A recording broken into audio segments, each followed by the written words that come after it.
Everyone, thanks for joining us on an episode here of The Catholic Gentleman. This is a unique guest exclusive edition. I am so thankful to be joined by Patrick O'Hearn and Brian Fager, two great men, to talk about the issue of grief, talk about the issue of loss of a child and how grief affects us. And by loss of a child, we're talking about everything from miscarriage to stillborn to toddler to child to a teenager to an adult child as well. All this suffering that men experience in silence. And I tell you, there are so many layers to this onion of the loss of a child that we hope to get into today and we hope to dialogue about. So to kind of set the stage here, I want to introduce both Patrick O'Hearn and Brian Fager, as well as a brief bit of my story and how this touches our hearts. So I was looking to do this conversation now for quite literally almost 3 years. And in fact, when I wanted to do it about 3 years ago, I was advised against it because maybe it was going to be too startling or uncomfortable. And so I ended up just doing a conversation, or I ended up doing a talk about suffering that reached quite a few people. But this idea of loss of a child has always been close to my heart. And so who better than to bring in Patrick O'Hearn and Brian Fager, who are the co-authors of this book, The Grief of Dads. And they went out with this book. It's a phenomenal book, but we're actually going to dive into this exact topic here, the grief of dads. And so Patrick O'Hearn, he's a father. He's also a Catholic author and writer. He's lost some children as well. Brian Fager is a father. He's a scientist and a medical writer. He has likewise lost some children as well. And I have lost some children as well. And the grief that has gone through to this and the struggles that we have all faced, I'm sure, have a lot of common threads, yet uniqueness depending on where we were in life and who we are. And so I'd love to just start out with you, Patrick, and I'd like to hear a little bit of your story about what inspired you to start writing this book and a little bit about your story of your loss. Yeah, so I felt the Holy Spirit, put this idea, it actually even started before this with another book called Nursery of Heaven that I wrote with a female named Cassie Everett, and it was on miscarriage, stillbirth, and infant loss. And then as I met Brian once, we were at this Opus Dei retreat, and we kind of were dialoguing, and I just felt there's something more for men. The other book that I had, I think it really spoke to a lot of women, and I feel like there's got to be something for men. So that's just our dialogue together. It actually came together on a Zoom call. We were kind of praying like we should do a book for men, put men's stories in there, saints that are male saints. And then, so that was kind of the impetus for the book. And then, in terms of my own losses, my wife suffered, 2 miscarriages. She's around 7 weeks or so for each of them, and it happened within a span of 18 months. So she had the one, and then like a year later or so, another miscarriage. And we later found out, several years later, that it was due to toxic mold at our house.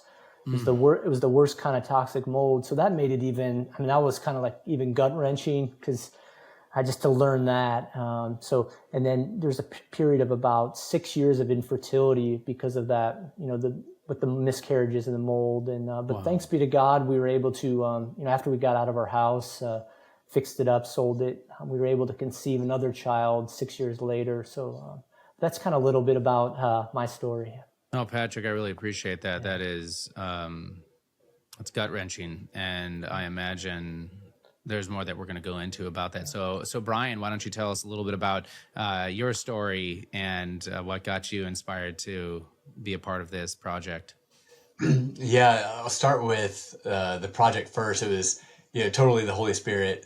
Patrick and I met at the Opus Dei retreat, and you just hit it off. We're the same age. We went to school like 10 miles from each other in college, and you just of course formed this immediate bond, particularly over the child loss, and through our relationship just developing it over the years, got in contact with Redbird Ministries, who supported the book, and you were on a podcast with them, and like Patrick said, it just kind of went from there. So it's been a really great and healing experience as well, particularly Patrick's friendship, and we can get into more of that later as far as the benefit of friendship and grief. But yeah, it's been a good journey. And as far as my story, let's see, I've been married 14 years now, and about, I guess, 10 years ago, we had our first miscarriage. And, I kind of thought like, oh, well, maybe that's normal. Because I'd heard that, many people have a miscarriage on their first attempt or conception. And then it was about 2 years later, we struggled with some, like I guess you would call secondary infertility, and had conceived another child, and lost him at about 8 to 9 weeks, same as the first. And then about 2 years later, had another miscarriage, and we came to find out that it was a girl, particularly because of this chromosomal abnormality that was potentially the driver of the misconception. And we named her Hannah, and she was the third, and then thanks be to God, 2 years later, conceived again, and bore my earthly son Robert. Yeah. And he's been just a total blessing, a little miracle, I think. So. Amen. Wow. Well, and thanks be to God for all of them. And I appreciate you sharing that. And I do think it's important for me to let our listeners know a little bit about my story and why this is so close to my heart, because I didn't have a book like this. I didn't have men in my life that had necessarily experienced or were even willing to dialogue and cope with the grief. And I got all of the, oh, you just have a little angel praying for you in heaven and all that stuff. And frankly, that didn't help me at all. Like when a priest was telling me that, I wanted to clock him. I was so frustrated at this notion. And I get it came from a place of not knowing what to say. And I hope we'll be able to talk about that. But when my wife and I first conceived, we had him, he was 8 weeks when we miscarried. And I remember experiencing a lot of grief because the excitement was full on in my life. We were newlyweds, and this happened faster than, we were open to God's will. But this was definitely, we just heard all the stories about how it takes long to conceive often, and, and don't expect it, this to happen right away. And so we were on fire. We were already named him Raphael. We had already been, picturing everything with him. And then when we lost him, it was heart-wrenching. It was the most, at that time, grievous moment of my life. And it struck me deep. And so then we got pregnant again, and we lost Timothy at 7 weeks. And then we started getting into naprotechnology and learning a little bit about that, learning a little bit about progesterone, and but just a little bit. And then we had our daughter, my firstborn, Gemma. And Gemma's been with us now for 12 years. She just turned 12 in the month of February. And so that was great. And we thought we were out. Now we've kind of figured it out. And then I ended up having 2 more back-to-back miscarriages after Gemma. And so we had 4 miscarriages, Adrian and Benedict, and I was numb. And now you bring about it in your book, and I was just super numb, and I was angry. I was really angry. And then we ended up having 4 other children born because of Napro, thanks be to God. And we ended up having my daughter Gianna, my son David, my son Stephen, and my son Joseph. Joseph was a miracle baby for different reasons. He had a viral abnormality inside the womb. And then we ended up having 3 more miscarriages back to back right after that. And so the last miscarriage were twins, and they one of them passed, his heartbeat stopped at 9 weeks, and the other one was 16 and a half weeks, and we had to go through full labor and delivery. And I got to hold my son, who was 8, 9 inches, and that broke me. That psychologically broke me, and that actually just happened a year and a half ago. Did the tests and everything like that, and nothing came back. No real cause. And that was incredibly tough, and we had to cope with that. I'm happy to say on November 2nd of last year, I welcomed another child, Dominic, and he made it to full term. But all the anxieties, all the worries throughout that. So I actually have 13 kids, as I like to say. I've got 6 with me, 7 already entrusted to the infinite love and mercy of God. I used to say I've got 13 kids. Everybody was like, they were always shocked by that. And so then I rechanged it to say 6 with me, 7 already entrusted to the infinite love and mercy of God. If they want to do the math, they can. But yeah, that's a little bit of my story. So it was definitely, it has been the most grief my wife and I have ever gone through and experienced in our life. And I do want to thank you both right here at the beginning, without going any further, for writing this, because something like this would have been a huge tool to help me get through all of that and helped me along that journey. So thank you both for taking the time to do this. Yeah, well, thanks for sharing your story. Yeah. Thank you, Yeah, Tom. and I hope more and more people can do that and can hear that. So I want to start with, again, as I mentioned, there's these layers of emotions, and each man experience things a little bit differently. But I would like to ask both of you, and how do men experience grief? What are some of the common indicators of grief, or common outward signs of grief that men experience? And listeners, I want you guys to kind of connect yourself to some of these points of grief as you maybe have experienced them. So Patrick, Brian, I don't know which one would like to take the lead on that first point here. Yeah, I'll start. I think pervasive across child loss, it's this loss that that nobody really understands until you've gone through it. And it varies in degrees based on, I think, how long, the child's been with you. But nonetheless, like, it's still very unnatural to lose a child. And I think across all of the different types of child loss, is this type of numbing and really delayed grief, if it happens at all, because many men, and this is across literature, we talk about this in chapter 1, but many men really put forth their wife as their primary responsibility, like to take care of her grief, because she's dealing with it in such a physical way. Particularly from our stories and miscarriage, like dealing with it that way. And so really men focus on that grief and supporting their wife, and, this idea that, they need to be strong and resolute, and unwavering, and which isn't quite right. As you go through, you learn that, you really should be vulnerable with your wife, and it helps with the healing process. But I think that's probably the biggest thread that all men deal with in the grieving stages.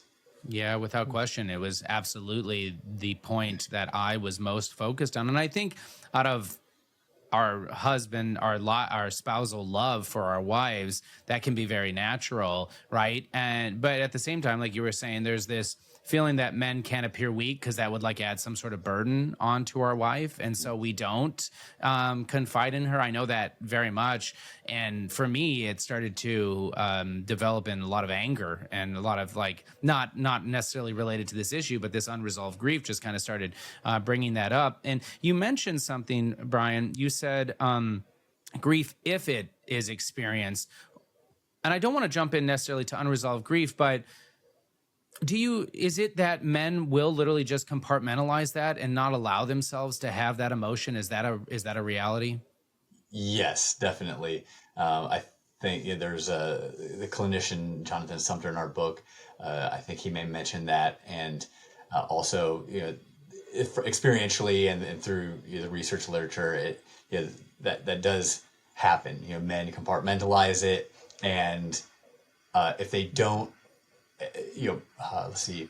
if they don't show it in any way that you would think of grieving, like through, the physical symptoms of like being sad or depressed or crying or talking about it, that compartmentalization can either be just hiding it, numbing it, or using it to drive other activities. Some men may move to more positive activities like other hobbies, right? Takes basically time outside of the house so that they don't focus on the family aspect, or they dive into the work, or it can be more negative consequences of alcohol or some other vice like that. Yeah, absolutely. Patrick, what would you like to add regarding this, sort of how men experience grief and other ways that they use to deflect the pain? Well, I think, Kelly Bro, who's in Redbird Ministry, she had a beautiful line. She writes a chapter in the book for women, for wives of men of grief. And she said that, men are like St. Joseph. They retreat to the workshop while women ponder it in their heart. And I know during, my time, I would just go, and it was like my wife became so depressed, and there's nothing I could really do to ease that pain. And so I would go and just write in the evenings a lot. It's like I wanted my wife back, the wife that I married. And I wasn't willing to accept this fact that like, this is who she is right now. This is what she's going through. And I think a lot of times for me it was, I didn't really cry in front of her at all. I felt like, I was told, like, when you grow up playing sports and you get hit with a baseball, right? You're like, suck it up, don't cry, don't shed any tears. And I only saw my dad, I think like one time in my life, shed tears in front of me, never at all. And I think, so it's like, I just learned that behavior, like, tears are for weak men. And so often it was just on the way home from work. That's when I would just cry in the car, or, even when we go to mass, like, we have like a Honda Civic, and I would see all these big vans, SUVs. And I'm like, I just felt so out of place. And we ended up, it was isolation. Like I lost pretty much all my friends. We ended up switching to a parish that had old people, because my wife would be triggered by all her pregnant friends. And there's, I'm going to support her in that. I'm not going to let her go to, mass is supposed to be the safest place. And when you're getting triggered, it's like, there's nothing I can say, let's go to another parish and try that out. And that was painful. And and again, the same thing, like, so just this sense of isolation, this sense of anger, I would be upset with God. I wish I cried out more to him and being authentic, but it was just this kind of this bitterness that would come around in my heart, that like, Lord, like I've been faithful to you, like, where's the blessing? So a lot of those emotions would surface. Yeah, I can absolutely resonate, and affirm the exact same things with me, especially with the first few. It was different for my last. And again, it's different for every man. And I appreciate that, what you bring up and have brought up.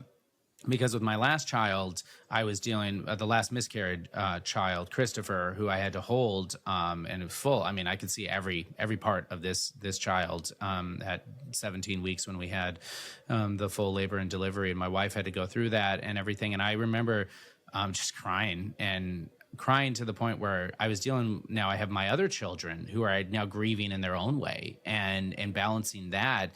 And I remember my daughter, who was 7 at the time, just being like, so dad cries when he loses one of us. And I was like, if that's what you take away, thanks be to God. And I appreciate that. But I remember likewise having kind of this Job within me, right? I was both Job and Job's friend, right? Like there was this idea, like you have to be strong and you have to just trust in the Lord and he knows what he's doing. But at the same time, there's that anger, or there's Job's friends who are trying to justify and you're just wrestling with this internally. And I know that it can just be a very toxic place if you're not, if you don't have that outlook. Brian, additional thoughts?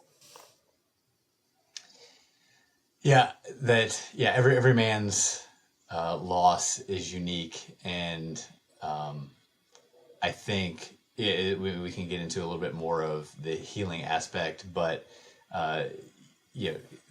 finding that ability to grieve with the help of other men has been very healing, and has brought me out of the isolation we were talking about, that numbness, and the healing that my wife needed to see, she got to see eventually, and it was good for our marriage.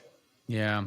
There's Patrick, you said something that I think Kelly, you mentioned, brought up about how we grieve as men, or women pondering and men going out to the workshop. And I appreciate you bringing that up. There's that anthropological root from our being born, right? Adam out in the dirt, right? Adam out, and then Eve in the garden, right? And being able to reflect in the garden. And we forget that the first time they saw each other, it was just bone of my bone and rejoicing. And Eve's first sight was seeing Adam rejoice in her. And we forget that, and we move ourselves to these places of isolation, as you stated. So I really appreciate that. So let's move and talk a little bit about what happens with unresolved grief, right? Like if you're not grieving this, and you guys talk about it here, everything from shame to despair to discouragement, et cetera, et cetera. I'd love to one of you to take the ball and just talk about why this is so important for men to grieve and experience that grief. Mm-hmm. What the statistics are, and I don't know, they always throw these percentages around, but I think it was like 60 to 80% of divorce, marriages end in divorce after child loss. And I think it's, again, you've lost your spouse is you've lost a piece of you, and you're not going to, in a sense, like you and your spouse. And often I think the devil comes in there, and where you're at war with your spouse, it's, and instead of being on the same team, like she feels like you've moved on, you don't care at all. And so I think that unresolved grief, it leads to miscommunication. It leads to, a marriage falling apart. And I think it can, and from the man's standpoint, I think it can spiral into addictions, workaholism, to forget about it, alcoholism, maybe pornography, all those different cycles that just to numb that pain. And so I think that those are some of the, from that unresolved grief, those are kind of the things that I think can happen in that regard. Or, even looking at your spouse and you're like, and that's why I can see the divorce, the aspect, like, other women become more attractive because your wife is, she's broken in a sense, like, especially if you get multiple miscarriages and you see your friend's wife having 10 kids, no issues. And you're like, those thoughts can come in, like, what if I had married someone different? And so maybe those are, things that can happen as a result of that loss. Ooh, I think that's great. Brian, additionally, there's the marriage aspect, but then also with unresolved grief, it can really hit you physically, like physiologically. And we mentioned some of that in the book. But, just you think of the normal stresses that occur in the body that are negative with chronic stress. I mean, it's no different, right? Because many men experience basically PTSD from this. Mm-hmm. And like you mentioned, and I definitely experienced this, but after a couple of miscarriages, the anxiety on the next one is just, just hammering, right? Like, it's in everything, like every visit that you go to, and you're just constantly thinking about this anxiety of is this child going to make it? And you think from a father who lost a child at a later age, let's say that it was from a boating accident, then you're constantly going to be triggered by anything that has to do with that event. And so that the PTSD is very real in child loss. It's a trauma that can affect you physiologically, and so because of that, it's very important. The grieving can help you get through that, but it's also important for you and hopefully others to support you in that, and like make sure that you're taking care of yourself, and you're cognizant of any manifestations of that stress-related change. Yeah, PTSD, that is serious stuff, and I really appreciate both of you bringing this up, because men, this is the reality of our lives. And so what do? Is we push it deep down. We push it. We put on this mantle of stoicism that we're not allowed to experience these emotions and experience this stuff, and it never works out in our favor. It never works out for the good.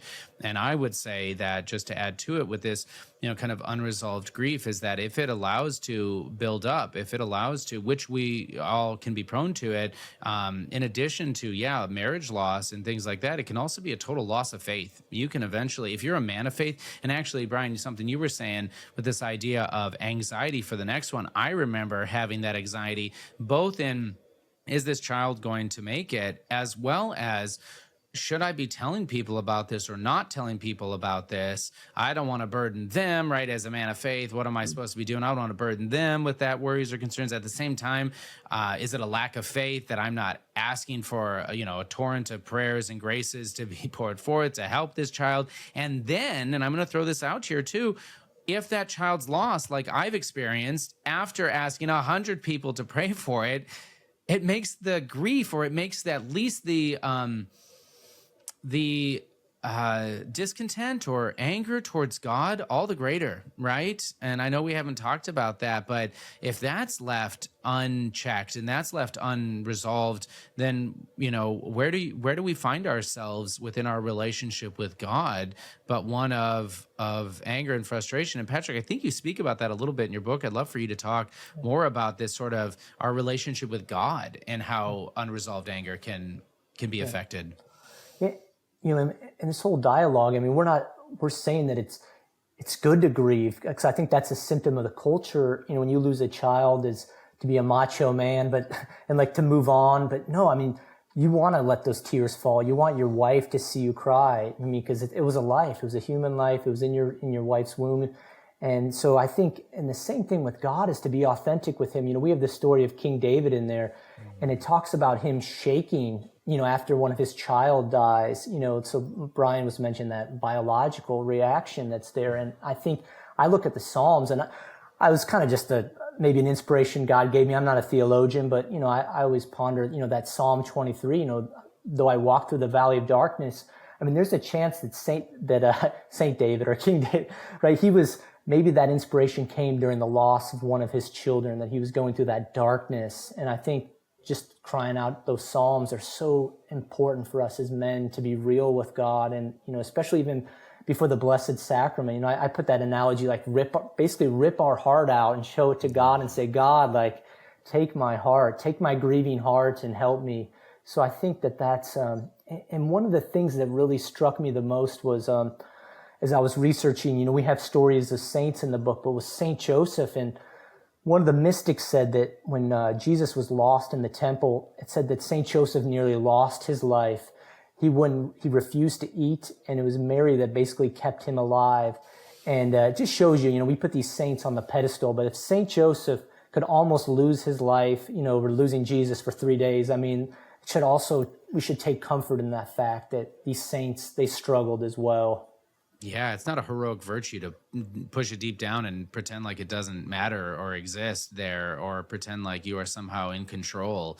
Absolutely, it's just the contrary to what we actually need. Brian, thoughts on the relationship with God and your faith within the grieving?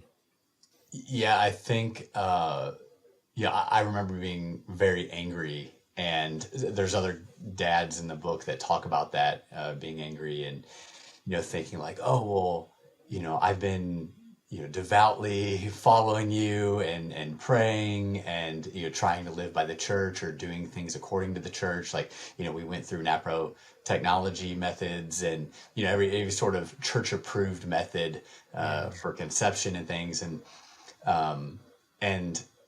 so I think, I tend to be scrupulous, and that anger is real, and for other men to be okay with being angry with God at the same time, right? Like it's okay to be angry. You're in a relationship with him. He's your father, and but so at the same time, I don't know where I would be if it wasn't for my faith in God. and this understanding, particularly from, these losses, these experiences that have led me to understand the meaning that suffering provides, and that, without my faith, like, where would that meaning be? Right. So, like, it was because I was angry, but at the same time, without him, there would be no meaning to my suffering. And I think it would have just been, even worse, right? Like, the grief could have been even worse. Yeah, thank you. This honesty with God, I am so glad that you guys are bringing it up, because, again, we put God on a pedestal, or we put God distant from us. We forget that he's a loving father. We as men often never reflect on the fact that we are sons of a loving father. And maybe the father wounds in our own life with our dad might just weigh heavily on us. And I love the fact that both of you are talking about the need to be honest. Like, yeah, Patrick, just, rip your heart out and just show it to God and be directly honest with him, and how this makes you feel, and how, he makes you feel, just be incredibly honest. And that's a level. I was thinking about this hermit that I spoke to not too long ago, where he said, pray as you can, not as you can't. Right. And so we often put ourselves in this situation of, this is how I have to pray. It has to be the Our Father. It has to be the Hail Mary. It has to be, which are all beautiful, and not knocking any of those necessary prayers in our lives. But this idea that we can only be this sort of fictitious ideal of who we think we're supposed to be in the prayer time, versus just being really honest. And I think that can be a part of the healing journey. And I would completely agree with you and second both of your thoughts on the fact that my faith in God and my understanding as God as a loving father has grown exponentially. And if it throughout this grief and this loss, and frankly, if it weren't for my faith, I don't know if my wife and I would be together, right? I mean, I think we would absolutely look at each other, because all those thoughts come in there. Like, maybe it was my wife's fault, and her thought goes in there too, is like, well, maybe if my husband didn't cause me so much stress, and I mean, like, this stuff happens, and you start creating these sort of unnecessary and problematic possibilities within the relationship. But our faith can really grow strong. And we look at Job. I brought him up already, who lost, you brought him up in the book, right? I think Job, who lost all of his children, 10 of them or so, and then he didn't lose his faith, but he was honest with God. He didn't pretend like this wasn't a grief that he experienced. So thanks be to God for that. So I guess I'd love for you to talk about, and the only reason I'm bringing this up is because I learned something from you guys, was this idea of what can resolved grief do for men. That's kind of the direction we're going here. And we talked about faith, but you mentioned resiliency in your life. And I had never thought about that. I thought about maturity maybe, but this idea of resiliency. And so, Patrick, I'd love to hear your thoughts on what can happen when we actually face this head on and don't pretend like it doesn't exist, or actually act as if it doesn't. Yeah. Mm-hmm. Well, I think God gives us this suffering. A lot of times it's not for ourselves, but it's for other people. And, sometimes when I'm in prayer, I say to God, I wouldn't trade this suffering. I mean, of course, like, it's taught me so much about myself, all that I've gone through. Obviously, I would love to have my children. I feel the loss for my own son that's 8 years old, that there's a huge gap, and he's almost like an only child. I feel it more for him. But I see that, like, God has allowed this suffering to have mercy on other people that go through this, because I think, that's why there's so much lack of empathy in the world, especially, like, a lot of us men that have lost children, we grieve alone, because there's, like, maybe a man is like, he just doesn't want to reach out and help someone. So I feel like this resiliency, it's like, I've carried my cross, with God's grace, and now God's like, I want you to be Saint Simon the Cyrene to another man that's going through this, and so that's where I think, and then the resiliency of, I think that longing to be in heaven. I wrote an article once about, like, I don't think it got published, but it's about the gladiator, and it's like, he's fighting for the honor of his children and his wife that have passed away. And the same thing for us. It's like, we have this, like, we must part of this virtue is not only our living children, but it's our deceased children, to be with them. And so I think that those are just some thoughts that, that keep me going when I'm struggling. Yeah, absolutely. Brian, what are some of the things that resolved grief can bring and benefit in the life of men? Yeah, I think I'd like to touch on that resiliency a little bit. I think Excellent. it can be founded in humility, understanding that that the resilience that you build going through suffering, which is extremely isolating. I mean, it's like, you're in this suffering and it's just you and your wife, and or just you if you're not grieving with her, and it can be extremely isolating. But as you move through that and you realize that you're not being totally broken, or that by the grace of God you're able to keep moving forward, that understanding that that's through this humility of him carrying you, and that that can of course move on to the rest of your life, and just saying that, like, I'm in total need of everything that you give me. But I think in addition to that, the grieving that you experience with your life, but resolving it and accepting the grief and being able to grieve with your wife, on the other hand, can enhance your marriage, because you develop this partnership that is new, right? This new side of the partnership with your wife, of being able to transcend this suffering, right? And that's it's easy to look at the breakdown that can happen in a marriage, but I think if men allow themselves, like, if you see this as a goal to enhance your marriage, like, allow yourself to grieve and do that with your wife, because it only can really prove to enhance your marriage. Wow. It's such a great point. Yeah, love, right? This idea, and I mean, this is paradoxical, but this is the nature of the grief and of suffering, is that not only can our love with our spouse grow, and it certainly can. We named our children, all of them, together, and we talk to them every single day. We always do. And we have been able to have that experience together as how we wish it upon no one, and we don't wish it upon ourselves, and wish it didn't happen. It did. And that experience has grown our bond so much stronger. But I would also say with God the Father, as paradoxical as that can seem, this idea that he's there with us, that he is loving us, that it is not an issue of,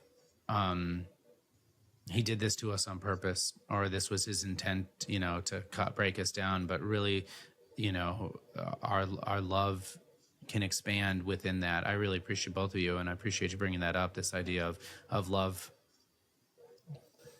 John, and you're going to say, we were talking earlier about Joseph Pierce's story, and the great author, and he said that the moment that he was closest to God was when he was holding his stillbirth daughter. And I think, he was being lifted up on the cross. And I think that's what, when we suffer this loss, it's like, again, I'm not a theologian, so I don't know, but God the Father almost could look at us and it's like, do you not think that I grieved my own son? And so it's like we're drawn in. And then to Our Lady of Sorrows, like we are drawn into the mystery of the crucifixion, like nothing, like no spiritual book you can read. It's right there. That's the mystery of suffering, of losing a child. The greatest fruit of our wife's womb is, and when that happens, it's like we're literally nailed to Jesus on the cross, and it's bitter, but it's also there's an element of sweetness. I don't know how to explain it, but it's like we're so united with Jesus that our cross becomes one with His. Yeah, and Mary, right? Because she knows what it's like to lose a son, and I think you can grow even more in love with her by meditating on that. That she's lost that, she's experienced the suffering that you've gone through, and aligning yourself with that. And to keep on the religious tone, one of the books, as far as like the resiliency and back to that, and resolving the grief, one of the books that was most helpful for me was Trustful Surrender to Divine Providence by St. Jean-Claude de la Colombière, and then also Uniformity with God's Will by St. Alphonsus. And I think we have those as references, as resources in the book, but understanding that like all things happen in God's will, but God is love, right? So it happens out of love, and there's a divine mystery to it. And through all of that, that has given me more of a sense of peace moving forward.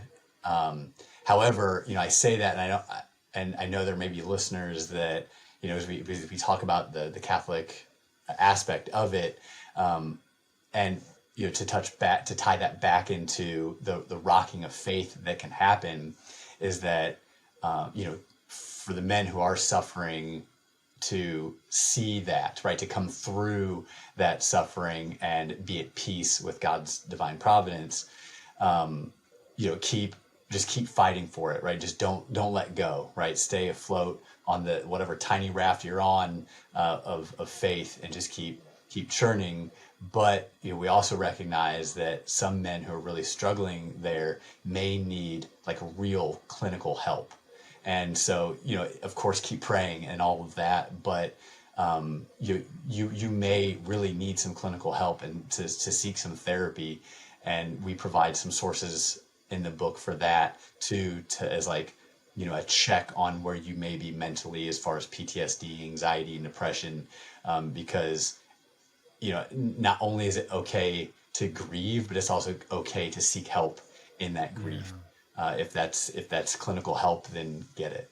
Amen. No, I couldn't agree more. I think that we are psychosoma being. We are body, mind, and soul, right? And all things break, and all things are unified, and all things help build up our body or take down, right? So that is such a good, important point. So I want to talk more about these practical tools that men can have to cope with their grief, work with their grief. I want to spend some time talking about that that you guys bring up in the book. But before we get there, I want everyone to know that you guys can check out this book at Ave Maria Press.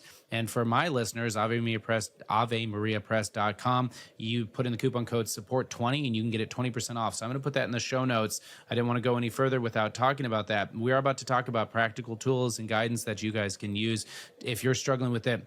If you know somebody who needs this book, let the Spirit move you now to get him this book, right? This episode is not going to be reached by, millions upon millions of people. So, but there are millions that are in need of this help. And so I'd strongly encourage my listeners that to grab this book, have it on hand. If you're dealing with it, it will help you. If you're not, then I encourage you to get one to be able to give to somebody who is, because there's nothing like experiencing some help in the moment, quickly, not weeks down the road when that grief strikes. So if you wouldn't mind, let's talk a little bit about some of the practical tools and practical ways that men can overcome grief. I think one of the key, for me, and I think it was for Brian as well, was just finding another man that had another father of grief. I say we're like brothers of the cross in the trenches, and so that's something that, the more you open up and you feel like you're not alone. So that was one of the key ways that brought me healing, because I never had that. Like when I was going through the grief, I felt I was alone. And then when I met Brian, that brought a great deal of healing. Yeah, I would second that. And I've noted that with other friends who have lost children, and I've got two other friends that have had stillbirths, and just having that type of communication with another man, and asking each other how you doing, and it's really helpful, because it's a loss that, again, I think we've said this before, but unless you've experienced it, it's really different from anything else. And so finding other men, and there's also, to tout Catholic or Redbird Ministries again, there's a great apostolate out there by Kelly and Ryan Bro that provides resources and retreats and meditations to help men that way. from the spiritual perspective. And then, if again, if men need help clinically to seek out what we suggest in the book, or good Catholic, particularly Catholic or Christian psychologists and even spiritual directors. I can help with that. Yeah, absolutely. I'd like to add a couple things that helped me with my grief, in addition to what you guys have already stated. And one of those is the internment mass, or the internment. I believe that's what it's called, right? With the child. And I didn't know this with Raphael, and I'm embarrassed to say, but it was something that I have worked through as well. Was that I just allowed the hospital to cremate him. I was totally unaware. I'm a priest. I'd never been informed what the right thing to do in this situation. And I will inform you that you should get the remains of your child. Doesn't matter how small your child is. It doesn't matter if it's a half an inch or 1 inch. It does not matter. I actually have baptized a handful of my miscarried children. That's another, good ritual to in practice that we have at disposal within our faith. But the internment mass has been just beautiful, where we just have a mass, for this grief, for this suffering, actually put the cremated remains of our child in a columbarium and stuff. And so we've done that for all of our other children, and it has been incredibly healing. That provides a closure to it. It provides that the most supreme spiritual, experience, liturgical experience that we have here today. So I know that that's been another big thing for me. And then I'll say that naming all of our children, that's been huge. I think that oftentimes, and I know this from older generations, so miscarriages with even in our parents' age generations, the idea of naming a child, it wasn't common. It was just, oh, that happened. I lost one, but not actually putting a child's name to it. And I think that that's incredibly important as well. And, we do, thank you for sharing that. We do have a section for priests and for people, for friends of fathers of child loss, just because and going to the older, fathers that have lost children that are older, I mean, that opens up the dynamic of just remembering that anniversary too, especially if you had a friend that maybe lost like a teenage son, just writing that down on your calendar and sending them a text, because, again, the world moves on, but that father is, that date he's fixated on. I mean, and so I think that there's a lot we can do in the church, and that's why we wanted to put practical advice for priests, because they, I had a priest come to me, this was after one miscarriage, and he just said, it's time to move on. And it had only been like 6 months. And so, so I ended up switching. I love the priest, but I think he, he obviously never had a miscarriage because he was celibate. But I think sometimes, I mean, we do have to have some mercy and that they don't understand this, but there's also just common sense thing. And so that led me to switch to another spiritual director who, was very helpful. And so again, I think you need a whole community to help, especially a father, because a lot of times people will say, how are you doing? Or how's your wife doing? And they never ask you. And so I think it's important that we remember the dads. And especially, I think our priests can do a lot better at that. And so that's why we have this book to equip them as well. Excellent. Yeah, and we've been at my parish having annual child loss masses. And I think that's been really healing. I've seen it, people come out of the mass and just they tell me that was very healing to have the mass. And I know the reason that we started doing it at my parish is because the first time I went to one was with Patrick out at St. Anne's in North Carolina. That was the first time I was actually able to just let it go and cry. I mean, I cried more than I ever had over the children, and this was after our third, and so I just found it to be really healing, and wanted to, get that going for other couples, men in our parish, and I encourage other guys listening that if they found that healing, to try and get something like that going in their parish or somewhere in the diocese, because found that to be really helpful. Yeah, absolutely. Yeah, Patrick. Yeah, Jeff. It was interesting. This is somewhat related, but one of my friends, just talking about being real with God and how that leads to healing, because I often feel like Jesus in the Eucharist is the last person we tend to go to. I don't know. We just don't run to him. And one of my friends, his son is a seminarian, and he was struggling in his vocation. And he went before the Blessed Sacrament and said to Jesus, like, what do you do all day? I mean, just said in a frank way, not angry at him, but just like, what do you do all day? And Jesus spoke to him and says, I wait for you. And I think if we're honest with God in the Blessed Sacrament, saying like, why did you take my children? But then we listen to that. I think God will speak to us. Maybe it's not going to be, in a locution, we're going to hear him. But I think, especially praying with the scriptures, he's going to bring that healing that only the divine physician can bring. So I think those are some ways. And there was a lady at our parish.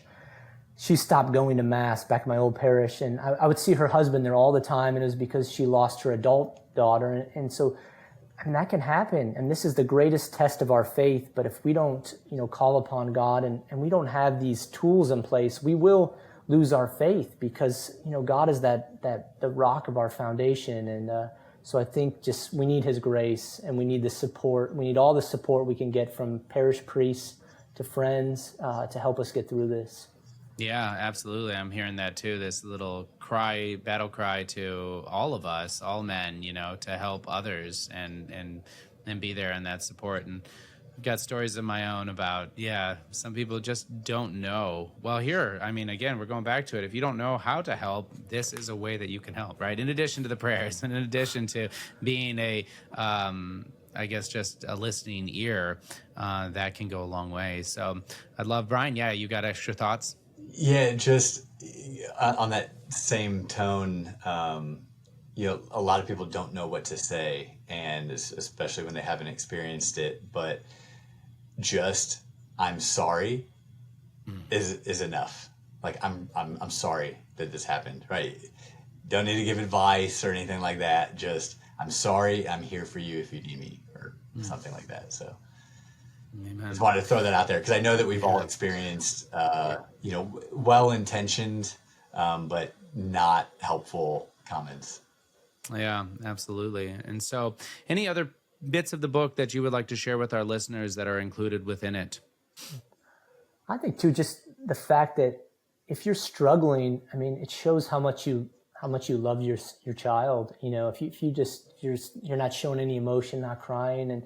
And I was on an interview with a guy on Relevant Radio, one of the producers there, and he had lost his daughter of cancer. She was in her 30s. Obviously, sometimes men with a miscarriage, we feel like we don't have the right to grieve as someone that had an adult child, and you absolutely do. I think it's like you, in your case, John. I mean, I think it just takes it to 10 degrees even more intensified when you can actually hold your baby. Like, I can't imagine going through that. I mean, I just saw the remains of my child. My wife was bleeding it out. But I think that just to have, to realize that it's a struggle and it's not going to go away. It's going to be there until you die. Like, these are the wounds that God has given you.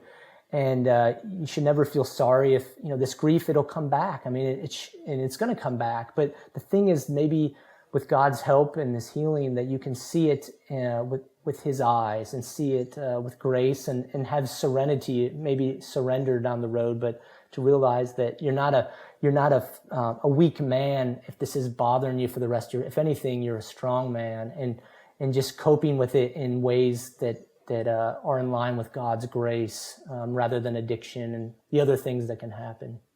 Yeah, and what a great example that you can give to others. I just want to add that you brought up at any stage in life. I remember my grandfather, my uncle died when he was an adult, and so that was the loss of an adult child.